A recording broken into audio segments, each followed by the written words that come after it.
difficulty that somebody else has claimed to have been a star charter that has gone out before us, and therefore we accept their guidance, Heidegger's guidance, without, as it were, being able to read the same charts to throw them out on our um, cabin table and read those charts ourselves properly. We uh, imagine ourselves to be pointed in the right direction and to know um, what the eternal course of human beings should be, what our highest purpose should be, which is to say to discover this manner of charting the stars according to this facticitat, the datum of Dasein, which we're supposed to be guided to now. But how do we know uh, now that we aren't following the unlawful knowledge of a wizard or some other terrible thing? We don't quite know that. So this isn't, we're not, I've been thinking about it, it's not as though this were a course on Heidegger's text. This isn't a university course, and I'm not trying to present a course in that sense.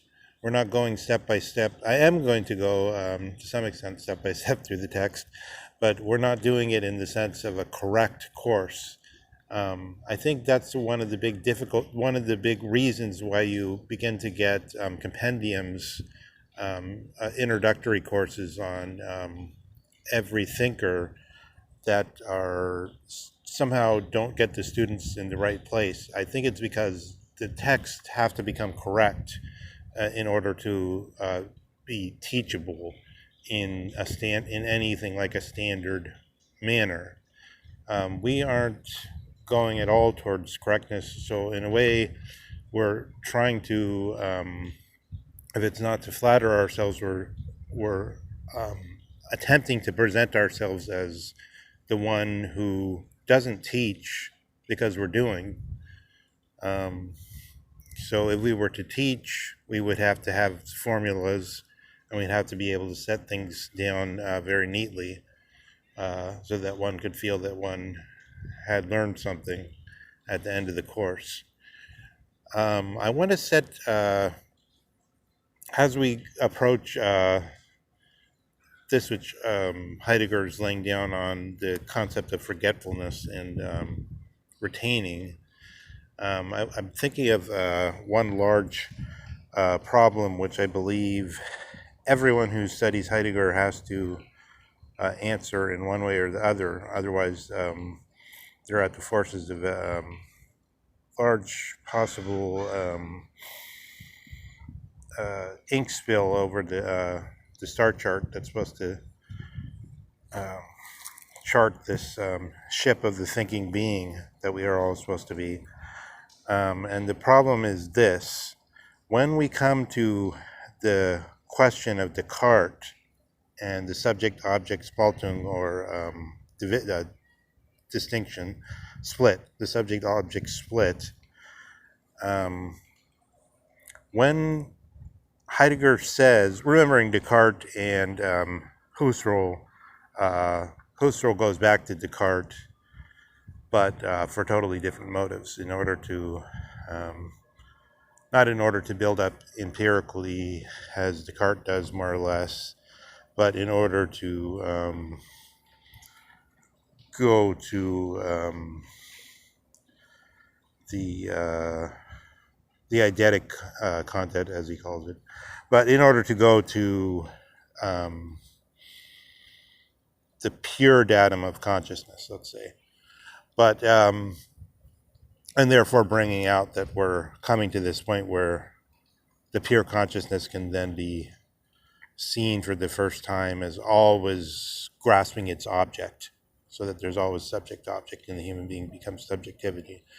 The claim is, this is seen at the first time in modernity. So then Heidegger says the Greeks were prior to the subject-object Spaltung, or split. So what I think everyone has to ask themselves is that, first of all, who do we mean by the Greeks? So do we mean just any ordinary Greek? Dasein was prior to that, which may very well be true in a way, but they're that may be simply because they have no star chart at all. They've never thought of a star chart, if that's possible for a human being. They've never gone to ask these questions. Their consciousness is pre-philosophical. Okay, so if we mean the Greeks that way, there were always some of them, and then you can think in this equidistant from eternity kind of frame. There's not really any difference between human beings. After all, mere 2,300, 2,400 years ago, and human beings then and human beings now. But so by the Greeks, we mean people that have some kind of developed sense of how they're bobbing up and down these big waves.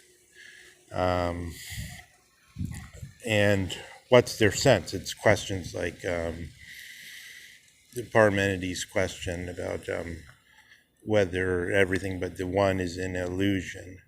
So then what are we saying here? We're saying Parmenides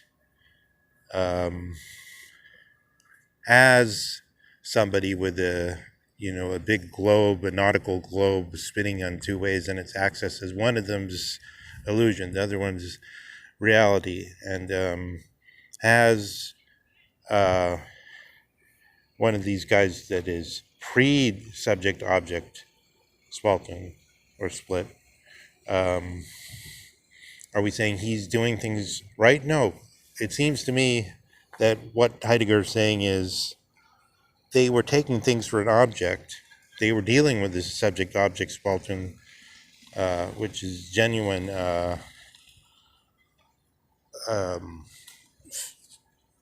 philosophic, or it's a star that we suddenly saw, and it's orienting us.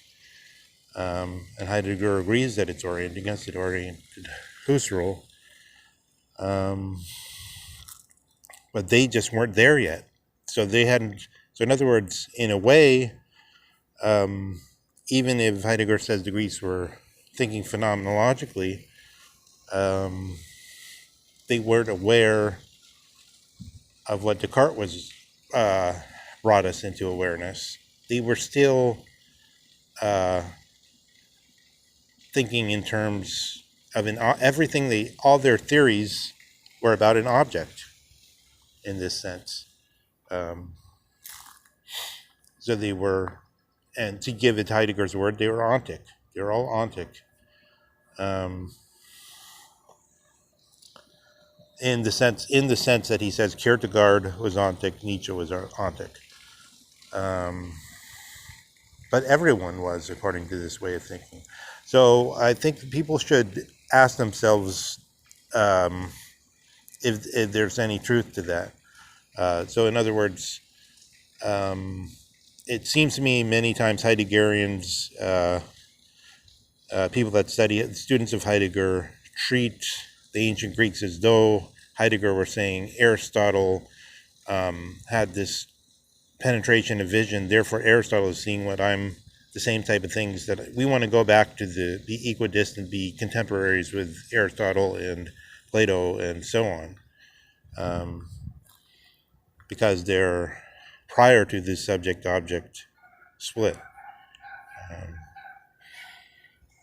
But in fact, everything he says about the early Greeks is always, in fact, prior to him seeing the right dark blue ripple in the heavens, where he then saw by this new divagation, he realized this is the eternal purpose for which human beings are called. This is how human beings on the whole can know what the most important task is, what the only worthy task is, and not slip into compartmentalized tasks of a lower order and less worthy of carrying out.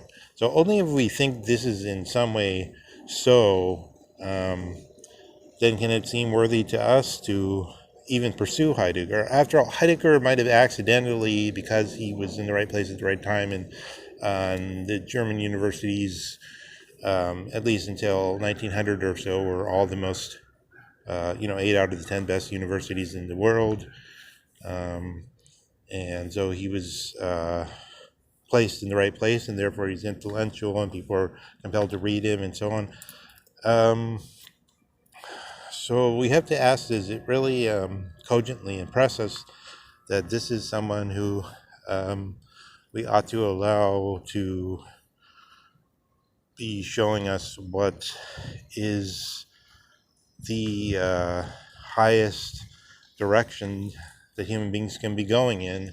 And even if it makes sense to speak of the highest direction that human beings could be going in, it seems to me that it is in some way compelled through our experience. We notice that we don't want to be doing things of a lesser magnitude of importance. We want to do the things that's the most worthy, and therefore we can't but be naturally gravitated towards those who seem to be presenting that as a possibility, to lead us towards it as a possibility. In any case, these reflections, as I look further into the lecture series by Heidegger, 3839, on Nietzsche's second essay in the Thoughts Out of Season.